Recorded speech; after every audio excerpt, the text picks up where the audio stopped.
今仔日双十连假头一天，有关是有10万的志工赶去花莲公园斗3天，因为顶一日是有一个志工感染百会症不幸过往。为着保护志工的安全，前进协调所今仔日就宣布讲，所有的志工拢会当加入免费的志工保险。伫咧这公园车头的边啊，扫 QR code 填资料就会当报。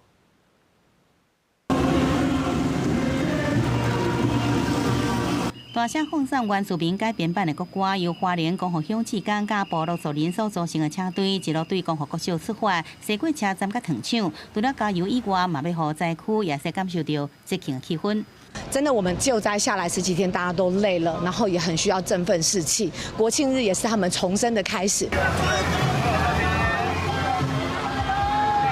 国庆日一天到下晡，公园火车站出站一天就已经超过15000人，淹过各地。这济志工来同时也传出合作过有志工伫清沟的时阵，正脚带入去浸大约60公分的水沟啊，游袂起来，也互物件卡掉咧，造成侧伤甲正脚脚目肿起来，赶紧送医治疗。因为太过于所谓的粘稠，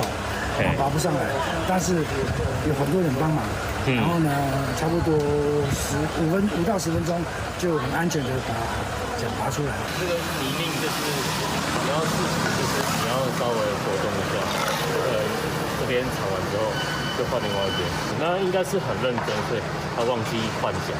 为了保护进前，桃园市林卡土机头家遗憾代志搁再发生，原本只有政府调来机械水电这专业志工会使加入的免费志工保险。中央前进协调所车在下晡决定扩及到一般性志工，到公园车站边就使申办。不过必须经由国军也是花莲管府来分流。以3天为一个单位 ，QR code 扫描的时候，我们也会用 GPS 的足迹来认定你是不是在灾区。 然后我们可以来做一个加保的动作。那这个部分呢，我们是在今天就开始实施。今日行政院在卫所服务站伫国庆连假期间上款运作，到初到卫所今已经完成531户汇款入去扣除，总计申请有3254人次，平均每天有150名看保会人员伫运作，会继续运作到10月12日，确保灾民用伫现场也是厝内底及时得到协助。记者综合报道。